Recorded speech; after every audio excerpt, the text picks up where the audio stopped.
What is up, guys? Welcome back to another video. So today we are going to react to King Henry VIII. Yeah, I decided to react to Oversimplified again. We're just gonna try and complete the series. And if you're wondering what's gonna happen in the Napoleonic Wars, which I promised a while ago, I'm actually gonna wait until I get a face cam, but let's just get started. Blah. Sigmund, I don't have much longer. Tell me, was I a good king? You were okay. Will I be remembered as the great warrior king who invaded France, revolutionized English healthcare, and developed great parklands? Probably not, because of the wife killings. Blah. Blah. Sigmund, how did I get here? I still remember the good old days when I was a boy with a heart full of fire, and Mummy would teach me. Okay, Henry, this is a... Alright, so we got Teenage Ninja Mutant Turtles and Power Rangers. Interesting. So let's just talk a bit. What was his background? I think it's 1300 or somewhere around this. And it's the time of War of the Roses, where it was two houses fighting over who gets the English throne. Horse. Can you say horse? Divorce. Imagine he said the other version of horse. What? No. Okay, let's try this one. Can you say loaf of bread?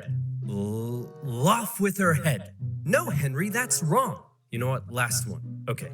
Can you say soap? Soap. Yes, that's it. I'm the supreme head of the church. Screw the Pope. You know what? Yeah, so if you literally said something like that, literally, you would get your head chopped off, especially seeing how he's not even the heir to the throne. He's not an heir, he's just a spare. You're my son and I love you, but you're freaking weird, man. The year is 1491. Okay, so I was off by 191 years, but whatever. 1491. King Henry VIII, a lot of his motivations were about taking out France, because historically that's who their enemies were. They also previously fought in a lot of conflicts, like the 100 Years' War. And the loss with John the Fourth, I think, was, he basically made a horrible decision making after, he just kept on failing, and he lost to all the French territories. So England now wants to get back to the continent, and that's what King Henry VIII really wants to do now. It'll really help him out, but unfortunately he didn't really get to that, and he's just remembered for, chopping off all of his wives' heads. But I think it was more than just that. Let's get more into the video now. England has just come out of 3 decades of civil war, in which a bunch of Henrys, Edwards, and one Richard had a little ding-dong over which royal house should rule. As you can see, York. York today is New York, and then Lancaster, I have no idea. I suspect that York has more power today, even though I don't think they even exist. The realm. Finally, a Henry I, Henry VII, and he had a son. What should we name him? Yeah, so it was a little bit talked over. There wasn't much context there, but the whole fight there was all about the War of the Roses, where the two houses were fighting over who can have the throne and who can have the true power, because this was a massive decision. And that's why Henry was so special. He was literally a combination of both. My royal lineage is full of Henrys. A fine name, a vigorous name, a tenacious name, a muscular name. How about Arthur? And so Arthur, Prince of Wales and next in line to the throne, was born. 5 years later, Prince Henry was born, but nobody cares about him. He's not the heir, just a spare. The king wanted to make an alliance with Spain, so one day he said to his son Arthur, "Hey, baby." Because guess what?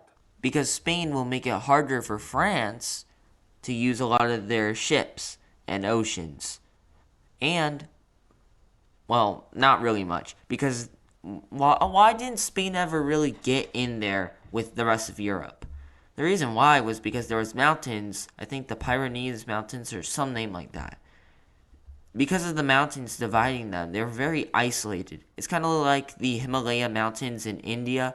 It kind of split them off a bit. Except India has been way more into Asia. But Spain not really as much as it could have. If without the mountains, probably France would have been conquered eventually. Well, maybe not. Maybe they could have conquered Spain. Either way, something like that. Napoleon was successfully able to conquer over the mountains and, be able to conquer Spain very easily. But that didn't usually happen. There wasn't that many times when Spain invaded France. You see that lady, baby? That's gonna be your wife. But father, I'm not even 3 years old yet. Listen, there's something you have to understand. You're my son. But more than that, you're a political bargaining tool. But you love me, right? I love you as a political bargaining tool. Yay. Hey, Pop, who the heck are you? I've written you a poem. Listen here, tiny man. Can't you see that I'm busy? But I'm your son. I have another son? As Arthur was in another palace, being prepped to become king, Henry lived with his mother and 2 sisters at Eltham, where he was being trained for a church career. And not just that, Henry learnt languages. He played sports. He learnt the recorder. What a nerd. Am I right? I wonder, did he ever play an instrument? I'm gonna search this up. Ooh, check this out. So apparently, Henry was nevertheless a talented musician and composer and was able to play the organ, the lute, the flute, and the virginal. Wow, so he played the flute, the lute, the lyre, and harp. So he played all kinds of instruments. Very talented person. I did not know that. I'm not really familiar with this era in history, but this is very interesting to me, honestly. Wrong. Henry was the coolest kid around. So I told my Latin teacher he could kissius my buddius. Anyway, here's Wonderwall. Great scholars and theologians from across Europe came to meet and teach the young Prince Henry, who by all accounts was a very enlightened, bright, and charming young boy. Everybody loved Henry, and out of everything Henry was taught, more than anything, he came to adore and respect theology and Catholicism. One of Henry's tutors was English poet laureate John Skelton, who wrote a textbook for Henry that we still have today. In it, he wrote a number of important lessons for the young prince, such as, do not be mean, loathe gluttony, and do not violate widows. Yeah, but those are kind of basic. I mean, really, do not be mean. You could put that into, literally any context. Loathe gluttony. I guess it could fit a little better, but still, not really. And then do not violate widows. I mean, yeah, there's some ideologies that allow violation of widows, so it's a little more distinct. But these two, I wouldn't really say. Maybe Oversimplified should put a little bit more, I don't know, detail to these two. It's a very little detail, but I want to add some kind of content. I don't want to steal his content and all that. And I kind of want to make it hit the 50-minute mark or something. Important lessons for any 9-year-old boy. Around this time, Henry's older brother Arthur, now 15 years old, was married to Catherine of Aragon, sealing the union between England and Spain. And then he died. Oh, my alliance with Spain, my poor, poor alliance with Spain. And your son, sire? Oh, yes, of course, my son. But mostly my alliance with Spain. Hey, Pop, who the heck are you? Oh, yeah! And just like that, an unprepared Prince Henry would... Who the heck... Wait, what does it say? Your son is dead, but it's okay. I'm also your son. Hip, hip, hooray. That sucked. I wouldn't put him as the king after that. I think that's why he became the Henry VIII we all know. This stupid poem. Are you heir to the throne? And how about that alliance with Spain? Well, the solution was simple. Hey, boy, see that full-grown woman over there? That's gonna be your wife. What, my brother's widow? Yes. You're a freaking weirdo, man. Now, in the Bible, there's a verse that says marrying your brother's widow, that's a big no-no. So the king needed to convince the Pope and get his special... How you get the Catholic Church? All you do is give them money. Simple as that. And remember, I'm not Catholic, but I do believe in God. Permission. Hey, can I please have my son marry his brother's widow? Sure, why not? And so it was. Henry's life was turned on its head as he was moved to the royal court, next in line to the throne. But tragedy struck when just a few months later, his mother, with whom he was very close, suddenly died in childbirth. The loss of his mother almost certainly had a big effect on the young boy. In his older years, King Henry VII went on a bit of a paranoid trip. As was normal for a king at the time, Henry VII had to quell a number of rebellions, and as he aged, he became ever more suspicious of the nobility around him. To keep them in check, he began levying huge, ruinous fines left, right, and center. Dukes, bishops, barons, even his own mother. No one was safe Feel bad for the mother. Wow. from his tyranny, and the nobility of England began to suffer. So when Henry VII finally got sick, You shouldn't get the nobility in England bad, because then it just creates a big rip. You need some kind of team. That's like with everything. Every single leader in history has had some kind of group that helped them. And when that group doesn't like you anymore, they want you replaced. Maybe they won't do it themselves, but they will try and arrange better people out. So I think it's makes sense to have some type of nobility, some type like that. You shouldn't really absolutely destroy all of them. They gotta be there to kind of pick who's better, but they shouldn't be corrupt. They shouldn't have people that will only make them feel better. But with how powerful the monarch was back then, I don't think they really have that strength. Most of that type of ability I'm referring to is probably way later, maybe a few centuries later. Back then, the nobility didn't have as much power. They were kind of just rich and given a lot of land. Land was seen as very important back then.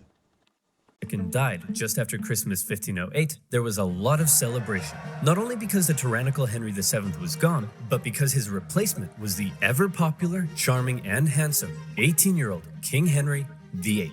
Henry married Catherine of Aragon in June 1509. You may be wondering, if it's so weird to marry your brother's widow, and since he's now king, couldn't Henry just decide not to? Well, yes, he could, but by now, Henry wanted to. The thing about Henry that was unlike many kings of the time was he married for love, and he had grown quite fond of Catherine, very fond. Historians say their marriage was unusually good, and so he was coronated king. And what a king. Real quick, I would say yeah, marriage on love is much, much better, but you still have to kind of balance out with the responsibilities. She doesn't really birth a son, so because of that, it creates a small rip. Now, I don't know how to feel for that. I think diplomatic marriages aren't really good because a marriage should be for a man and a woman who truly love each other. I don't know if she even loved him. We don't really know for sure. But seeing how historians say it was unusually good, I would say they both were fine. Compared to his tyrannical father, he was an absolute joy. Having the blood of two royal houses, he was widely supported. He was really, really ridiculously good looking, and those famous calves could achieve world peace. Hey Henry, now that you're king, you know what that means. Costume party! Henry pranced around the palace playing dress up with his friends. He wrote plays. He sang songs. He danced. A true Renaissance man, very different from the gluttonous wife killer we think of today. In his early reign, people from near and far would come to ask favors of the generous king. Hey man, could I gain ownership of some land near Upton Snodsbury? Sure thing, pal. Hey, could I be an earl or a baron or a viscount or something? Anything you want, man. Could I get just a really cool pig that has freaking metal wings and 8 legs and shoots flippin' lasers and it can grow more pigs out of it for extra pigs? Say no more. Hey, guys, I was just checking up on the financial report and what the hell? We can't afford this. Henry's council that he inherited from his father weren't happy with all the money he was Wait a minute, one cost in euros and this one costs in dollars. What? just throwing around, and they worked hard to curb the king's spending. Since they controlled the royal seals needed to get stuff done, at first they were largely able to control the young king. And for Henry, the most infuriating things of all was they wouldn't let him joust with his friends because it was too dangerous, nor would they let him do the thing he wanted most, to go on a great, glorious, and expensive conquest against England's historic enemy, France. Please guys, I'll keep it cheap. How? I'm glad you asked. I've got a promo code. Sexy calves, excessive spending, and war with France. Henry wanted glory. He wanted to go down in history. If he didn't go to war in France, was he even the king of England? Man, I want to go to war so bad, but the council won't let me.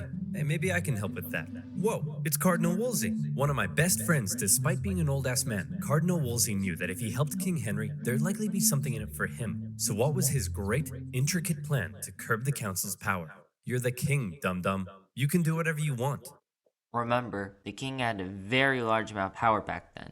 This was, I think, though, after the Magna Carta was signed, so I don't know if they put limits yet. What?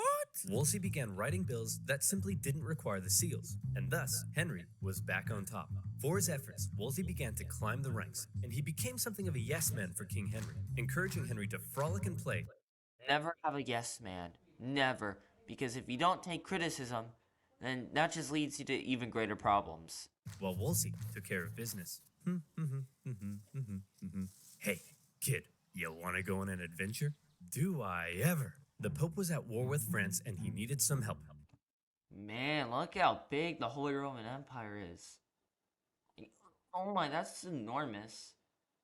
But this is like when they're, declining. So it's just shocking how large they were. He offered the young, impressionable King Henry 100 Parmesan cheeses, some wine, and a golden rose if he came to the Pope's aid, and Henry was all in. At this point in his life, he still respected the church and loved the Pope, and here was the chance for war he had been waiting for.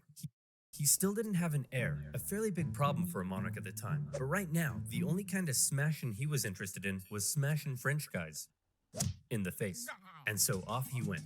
The English already held the French city of Calais. From there, Henry made a glorious victory at the Battle of the Spurs. He took the French cities of Terouanne and Tournai. Word of his victory spread. This was it. Here was the glory he had been waiting for. Back home, his beautiful wife also led armies to victory in Scotland. And better yet, she was pregnant. Soon, Henry would have an heir. All of Henry's wildest dreams were coming. The biggest ambitions for any great leader. Global fame. Yeah, like that's one. You want to be remembered in history. That was the ambition of many kings.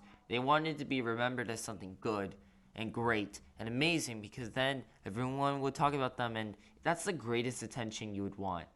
It's amazing to have global fame, especially for a king. Next is victories in France because, like I said, the historical enemy. Until it switches up a bit, their historical enemy kind of just switches, I think, more towards Germany a bit in World War One. Not much of a rivalry, only just for like naval stuff. And then after that, not really. They like become allies with France, so I can't really say for sure. And then a male heir makes sense. You want a male child, but I feel like if I were king, I would allow only like you can pick who can be the heir, right? Like doesn't have to be related either. The reason why I feel like that would be a good idea is they could pick someone who can be actually worth it. And I don't know, I feel like that would just be a good idea. And maybe they can decide it with the Pope. So now it can be a little bit of a kind of good type of argument between the two. It's not just one picking, it's not just a tyrant picking another tyrant. Now it's having like a balance of power. Coming true. Oh, he ran out of money. As the French prepared to invade Italy, all Henry could do was go home. Well, at least now I have an heir to cheer me up. Bring me my son. Henry, this is Mary. Mary? That's a funny name for a boy. Henry, it's a girl. This was Catherine's 5th pregnancy that had not resulted in a male heir. Happy Henry wasn't so happy anymore. You still haven't given me a male heir. Well, how do you know it's my problem? Maybe it's your problem, Henry. It couldn't be my problem because I've been boinking half your maidstaff and one of them gave me a boy. Sure. Yeah, you know what? Maybe it's my problem. I'll look into that. Cardinal Wolsey, now Henry's Lord Chancellor, knew his job depended on keeping Henry happy. And so he said, well, if you can't be the great warrior, then how about the great peacemaker? Not as cool, but okay. And so the Field of the Cloth of Gold, a glamorous peace summit between England and France, was held. The King of France, Francis I, was essentially the French version of King Henry. And the whole thing was basically one giant codpiece measuring contest. The two sides did agree to a peace treaty. However, it didn't last long. You see, there was a third major player in European politics at the time, an exquisite specimen of royal inbreeding, an heir to a huge inheritance, and a chin that could hit a home run. I know. I think they called it the Habsburg's chin. Holy Roman like Emperor Charles V. He was Henry's wife's nephew. Henry had helped him out in the past to put down a Spanish rebellion, and now the two wanted to make an alliance, and so a marriage was arranged. Mary, I'd like to introduce you to your 22-year-old fully grown adult cousin, and now your future husband. Ew, he looks inbred. Mary! We're all inbred. With their new alliance, Charles and Henry agreed to team up and relaunch a campaign against France. In 1522, the English landed and stormed as far south as Agincourt, but Charles didn't commit significant forces. Whoops, sorry man, not sure what happened. I'll join Bruh. in next year. The next year, England swept northern France, almost taking Paris. But once again, where was Charles? Oh man, I'm so sorry. I promise, next year, I'll be there. The next He's just waiting until England doesn't even like put much effort, and then he takes it all. Like seriously. I mean, it's genius, but also, bruh, kind of mean. year came, and a fed-up Henry decided he was going to sit this one out. And just as Charles ravaged the French at the Battle of Pavia and captured the French king. Holy crap, dude. Yeah, I totally kicked France's butt. What an a-hole, bro. He's literally just waiting until he weakens the forces, and then he just comes in last to, clean up the mess. That's great. So, can I have the French throne like we agreed? No. What? And also, I don't want to marry your ugly daughter anymore. Ugly? Have you seen your chin? Mummy says it's a strong chin for a strong boy. As Henry's alliance with Charles fell apart, Henry knew his days as a warrior were over. This was a problem for Henry, but it was a bigger problem for his wife. Catherine of Aragon had two jobs. The first was to give Henry a male heir, but the second was to maintain an alliance with her relatives in Spain, including her nephew. She had failed, and Henry's sexy eyes began to wander. Home from all his wars, Henry ate up his daily 5,000 calories of meat as an Now he's becoming more like King Henry VIII that we know. infatuation began to grow for one of his wife's ladies in waiting, Anne Boleyn. Beautiful, intelligent, cultured. She was exactly Henry's type. Now, Henry had had dozens of mistresses, including Anne's sister, but Anne didn't want to just be Henry's side chick. She wanted to be his queen.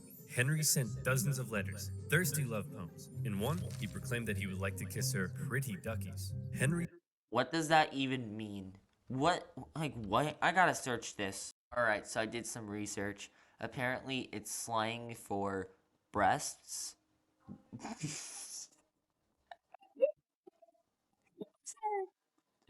So he wanted to. Okay, whatever. Henry's loins were on fire, but Anne kept him at just the right distance to drive him crazy and push him to find a way to get rid of his current wife.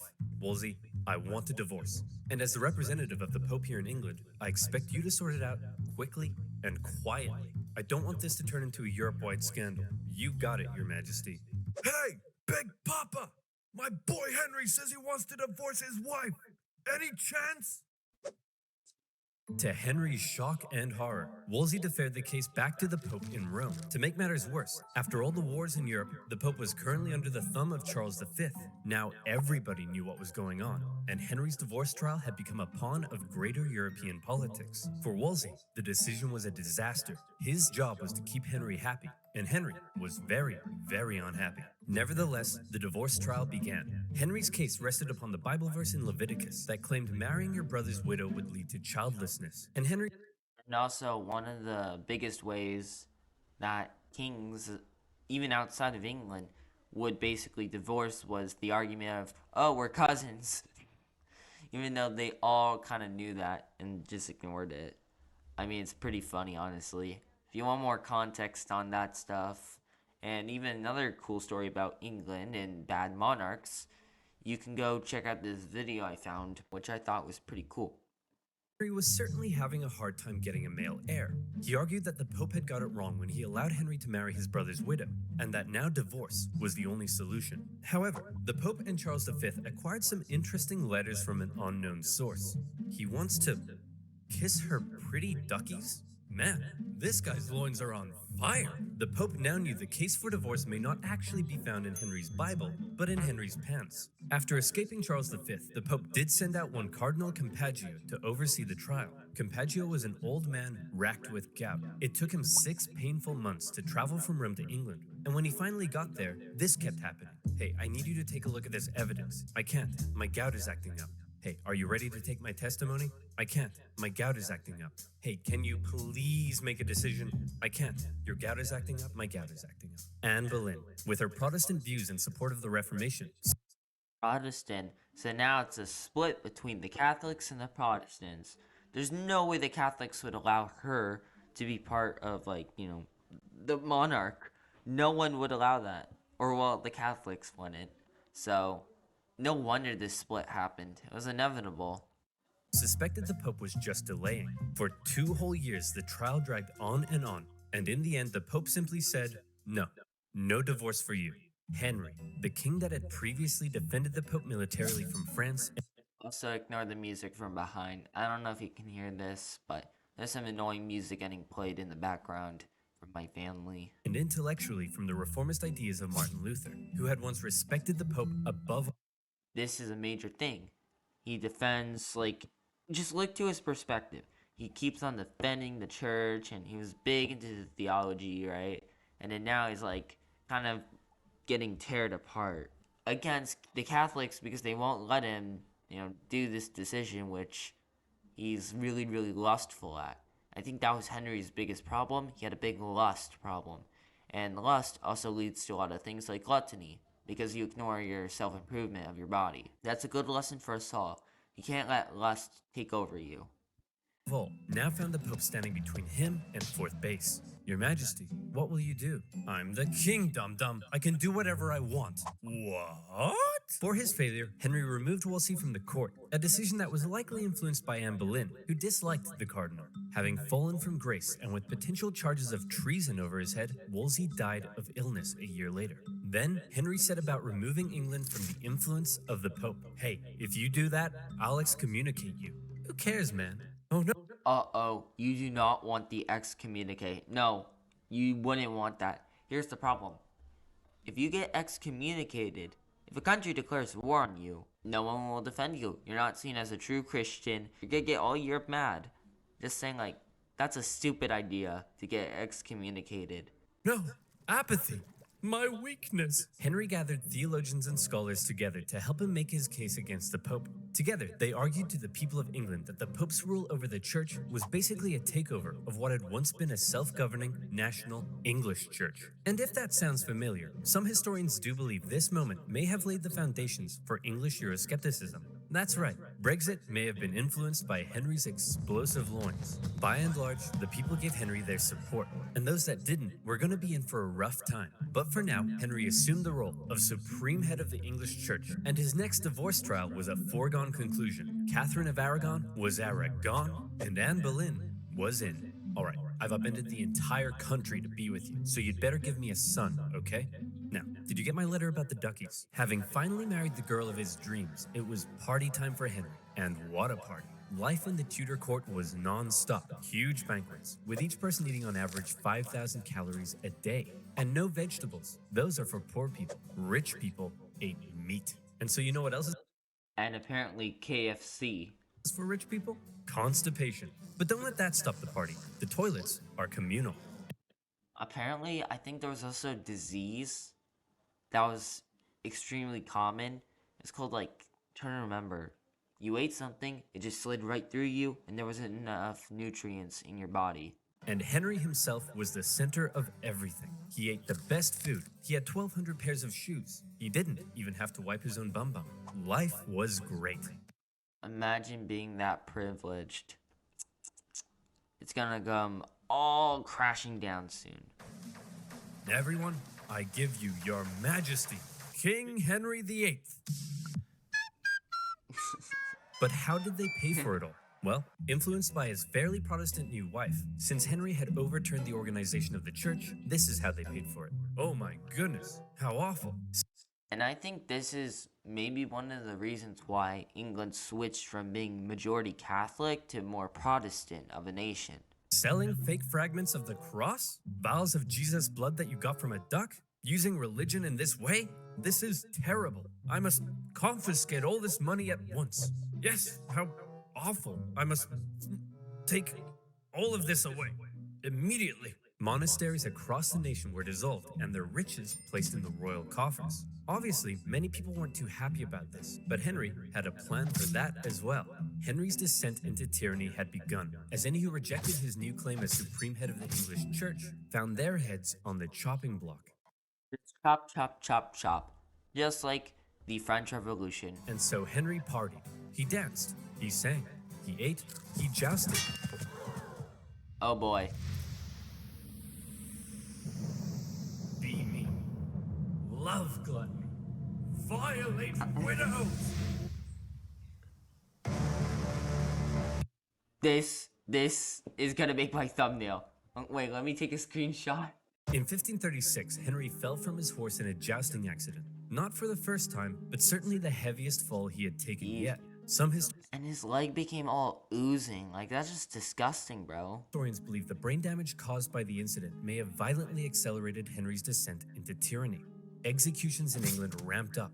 During his reign, it's estimated 57 to 72,000 people were put to death. Bro, that's even more than the French Revolution. Think about that. Rich or poor, big or small, no one was safe. And the most prominent victim of all was to be Henry's own wife. It had been 3 years since their marriage. Anne had been pregnant 4 times, yet she had only been able to produce one healthy child, a girl. What's more, it's possible she had been going around insulting Henry's manhood. Henry's eyes, once again, began to wander. His new top man, Thomas Cromwell, didn't want to end up like Cardinal Wolsey, and so he came up with a plan. There was a court musician who had been quite flirtatious in public with the Queen. Well, Thomas Cromwell and his boys got a forced confession out of him, saying that it didn't stop at innocent flirtation, and the charges came rolling in. Listen, Anne, we need to talk. Oh no, you're gonna divorce me, aren't you? Just like your last wife. Aw, no, come here, shh, no, I'm not gonna divorce you. It's much worse than that. Anne was charged with adultery, perversion, even incest, and plotting to kill the king himself. The jury found her guilty, including her own uncle and ex-fiancé, both fearing the wrath of the king. And on May 19th, 1536, Anne Boleyn was Anne Boleyn. Literally the next day, Henry married one of Anne's ladies-in-waiting, Jane Seymour, his third wife. After Anne had smack-talked his manhood, and since he still had no male heir, Henry went on a campaign to ensure the public knew he was as virile as it gets. It's just so sad what happened to him. His downfall. It's beginning to happen. He's gonna now try and do damage control, and then slowly it's just gonna get worse and worse for him. Like, seriously, man. What happened? Imagine if he stayed the same at 18. This would have been a very different world. I do feel like he really did influence everything. He did change a lot of all of Europe, honestly. Incredible. He had this famous portrait painted of the manliest man I've ever seen, and later, he would even have his physician make a declaration about his health. King Henry is a fine specimen of a man, and... please Yes, a fine specimen of a man. don't make me say this. Say it. And every time I look at him, I wish I was a woman. The truth is, after his jousting accident, the king had badly injured his leg and was no longer very active, yet he was still eating his daily 5,000 calories. So by now, Henry was extremely unhealthy. For the remainder of his life, he would incur a number of illnesses, and his injured leg ulcers would ooze stinking pus. A fine specimen of a man indeed. On the church front, Henry's new and now pregnant wife was a devout Catholic, and she pleaded with the king to reinstate the monasteries. Henry was sick of wives meddling in his business, and he bluntly warned her to remember what happened to Anne Boleyn. Since splitting with the Pope, Henry had been hard at work determining the theology of his new Church of England. It kept many Catholic traditions, while on the other hand embracing some reformist ideas, such as requiring the use of a new Bible, not in Latin, but So yeah, in English. this was a massive change. Think about this. It came from you had to be Latin, right? Now to English. This is the first step that English became popular and, well, the modern day ideals of English. Like, think about that. We're speaking English right now. This is the origin of the popularity and growth of the term English. The language itself. That's just incredible. That probably was the greatest change of all time. Cover of Henry's new Bible depicted the people. Okay, maybe not of all time, but just of this video, this is the most major change. This is the most major part of everything that happened in this video. Appearing to worship a giant King Henry. And in the corner, there's some people being put to death, just for good measure. For any who opposed Henry's ideas, whether Catholic or Protestant, for any who rebelled against him, it would be off with their heads. In October 1537, Henry finally got what he had been waiting for. His wife Jane gave birth to a healthy boy. However, the triumph soon turned to tragedy, as Jane How does she have sex with him? Like, wouldn't he just crush her and kill her? I'm being serious. He must have weighed like almost 300, probably 300 pounds or more. There's no way. I I do not believe this. There is no way he didn't like kill her just by trying to sleep with her. Seymour died days later from complications during the birth. Nah, I think it's because he crushed her. Henry mourned Jane, the woman who had given him a son, for 2 years. Your Majesty, it's time to choose your next wife. Thomas! Not now! Can't you see I'm in mourning? That one. The woman Thomas Cromwell had lined up for Henry's next marriage was the sister of a powerful German duke. But all Henry cared about was that she was pretty as pie, and Thomas Cromwell promised that indeed she was. However, when she arrived in England, Henry was less than pleased. Honestly, kind of reminds me of like Gen Z always wanting the best thing. Oh yeah, she's gotta be hot, or something stupid like that. Your Majesty, let me introduce you to... I don't doubt, I gotta be honest, I would go for attractive girl, right? But there's more to someone than just attractiveness and looks. Like seriously, he's just kind of held back. I feel bad, but man, this is his own fault for his stupidity. Your fourth wife, Anne of Cleves. What's that smell? I think it's your legs, sire. No, it's Anne of Cleves. She's ugly. This is treason. What? Off with his head. Henry found his new wife so repulsive that he never consummated the marriage and divorced her just 6 months later. And for bringing Henry an ugly, stinky woman, along with additional charges of plotting treason, Thomas Cromwell lost his head. The very same day of Cromwell's execution, Henry married his fifth wife, the famed beauty, Catherine Howard. She's believed to have only been 17 at the time. Henry was 49, and like... Okay, that's just kind of creepy. Like Anne of Cleves, Catherine Howard didn't last long. You see, for some reason, she may not have been entirely satisfied with her 49-year-old fine specimen of a man, and it's possible she engaged in a number of extramarital affairs, including one with her cousin, Thomas Culpeper. When Henry found out, he was devastated. How could she do this to me? But, sire, don't you have hundreds of mistresses? Shut up, Barry. That's not the point. Your Majesty, you're crying. I'm not crying. It's just that sometimes, when I get sad, water comes out of my eyes! For her treason, Catherine Howard met the same fate as Anne Boleyn in 1542. So, we've had divorced, beheaded, died, divorced, beheaded. Look out, here comes survived. Henry married the daughter of a royal official, Catherine Parr, in 1543. And she appears to have been a good companion to Henry. She cared for the aging king, who by now was so heavy, it took several men to winch him onto his horse. Okay, yeah, there's no way he'll have another child. He'll just kill her before she can even birth a child. Look at him. He's way too big. Acted as a mediator within the family and convinced the king to restore his two daughters to the line of succession. Their marriage did have one hiccup, however, when Catherine dared disagree with the king over the subject of theology. It's a miracle because when the priest says the words of institution, the bread turns into the body of Christ. Well, if you put the bread in a box for 3 months, is it a miracle that it turns moldy? Treason! You can't just call everything treason, Henry. The king called for her arrest, as serious charges were placed over her head. However, in the end... Just big idiot. Big idiot. He doesn't want to hear the criticism. He just covers his ears. He's like, no, no, no, no. Stupid. He's just stupid. She told Henry that she had not been disagreeing with him, but simply learning from him. And so when the guards came to arrest Learning. the king told them to make like an Anne and cleave. Catherine Parr stayed with Henry right until the end. As he aged into his later years, in increasing pain and ill health, he grew ever more suspicious and moody. The once generous, promising young king was now feared by all around him. Sigmund, I don't have much longer. Hold me. Of course, sire. Do you have any final wishes?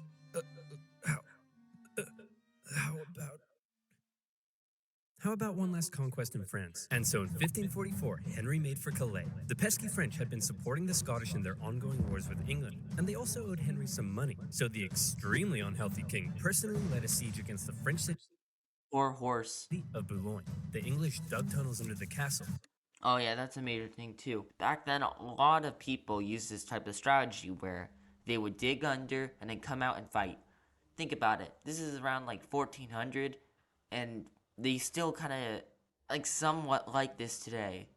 Maybe not really the same, but we still have drilling type of military stuff today. It's just pretty incredible, And on the 13th of September, the French surrendered. A glorious victory for Henry. In actuality, the whole misadventure nearly bankrupted England, and they ended up giving Boulogne back to the French a few years later. Yeah, that is pretty silly, but hey, at least they tried. Good for them. But shh, don't tell Henry. He's having his moment. Finally, in 1547, a 55-year-old Henry, lapsing in and out of consciousness, passed away. His son, Edward, succeeded him, but died just 5 years later. His daughter, Mary, briefly took the reins and steered the country back towards the Pope. But then his second daughter embraced reformist ideas and gradually transformed England into... Yeah, Elizabeth did kind of put almost as much impact as King Henry did, because she made it a majority Protestant. Imagine if we had a majority Catholic Britain in 14 or 1500. The world would be very, very different. Henry's desperation to marry Anne Boleyn and his resulting feud with the Pope had changed the course of English history and religion forever. Unfortunately, none of Henry's children had heirs, and when Elizabeth I died, Henry's lineage ended, with the House of Stuart replacing the House of Tudor. So then you might think, all that effort, a life filled with so much frustration, yet he never conquered France, he barely had a male heir, and his lineage died out. The egotistical man Henry grew sick and cruel, and then died. One of the reasons King Edward died, I believe, was he was way too coddled, and because of that, he never adjusted to the world around him, and so he got sick really easily. Advice for everybody: if you have this kind of cold or chicken pox, it's not actually too bad when you're young because you won't get it again. So yeah, you'll be fine. We coddle everybody way too much, in my opinion. I think we need to start going outside more. So why are we all so fascinated with King Henry VIII? Why not Henry II or IV? Well, without mentioning the many important things his reign did achieve, one of his biggest goals was to go down in history. And you can put a big green check beside that one, because everything he did and how he asserted his control and authority over everyone around him has come... Yeah, but would you rather be remembered as the guy who literally murdered all of his wives, chopped off their heads, and was a psychopath, tyrant? Or would you just not be remembered in history at all? come to be viewed as the epitome of the word king. And also because of the wife killings? Yeah, definitely the wife killings. Yeah, and he did really hurt the reputation of a monarch. Monarchs are more than that. They're supposed to create a good balance. They're supposed to be the guy representing their people. Tyrants are evil. But a king is his people. Well, that's the end of the video. Thank you so much for watching. Hope we can check out more soon. And I'll see you soon. Goodbye.